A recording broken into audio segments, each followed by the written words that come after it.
voi oggi avete illustrato la vostra proposta ai ragazzi del liceo classico. Siamo qui con i ragazzi del liceo classico Empedocle di Agrigento. Cominciamo così il nostro percorso di orientamento universitario quest'anno. Apriamo con il liceo classico di Agrigento. Si tratta di un corso di studi superiori in mediazione linguistica e interculturale. È un corso triennale che prevede 210 ore di arabo, 60 ore di lingua inglese, 60 ore di lingua francese e altre materie curriculari. Ragazzi, come hanno accolto l'iniziativa e una sua valutazione anche di questa iniziativa che la scuola fa? I ragazzi sembrano entusiasti e molto attenti.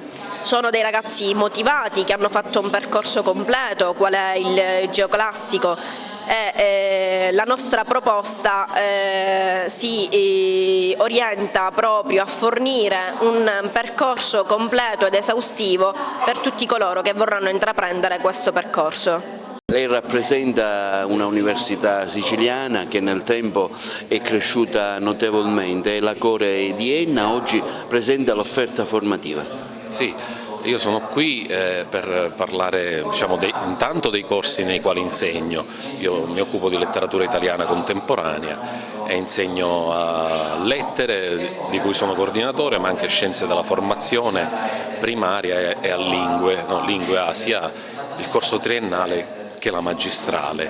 E però la Core è una realtà anche più ampia, perché ha un ventaglio di corsi che vanno da scienze sociali a psicologia, a scienze motorie, poi c'è pure giurisprudenza, economia, ingegneria e a breve aprirà anche la facoltà di medicina, quindi è una realtà che si è radicata nel territorio, che sta conoscendo una fase espansionistica grazie a un iperattivismo anche del personale amministrativo. Uno dei fiori all'occhiello ad esempio è la biblioteca d'Ateneo, che è la quarta in Europa per dimensione, per strutture, quindi è come se fosse una università di stampo americano, perché è organizzato come un campus, per cui gli studenti vivono la vita universitaria nei vari momenti, nei vari ambienti,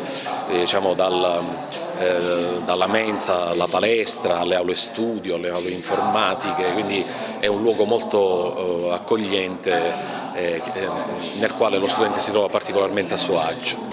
Diciamo che noi abbiamo diverse attività di orientamento, quindi abbiamo attività di orientamento innanzitutto, poi attività di potenziamento delle capacità dello studente prima di iscriversi ai corsi di laurea triennale e inoltre noi attuiamo diverse attività, una volta durante i corsi di laurea, diverse attività di tirocinio e di stage, in modo che lo studente nelle sue attività abbia una relazione sempre tra università e mondo del lavoro. Brevemente gli sbocchi? Gli sbocchi occupazionali, chiaramente il Dipartimento SEAS presenta un'offerta formativa molto differenziata che comprende più di 5 corsi di laurea e quindi ci sono diversi sbocchi occupazionali che vanno dalle attività manageriali all'attività, per esempio, posso andare nell'ambito delle attività diplomatiche nel settore del turismo e così via, quindi diciamo che gli sbocchi occupazionali sono molto differenziati.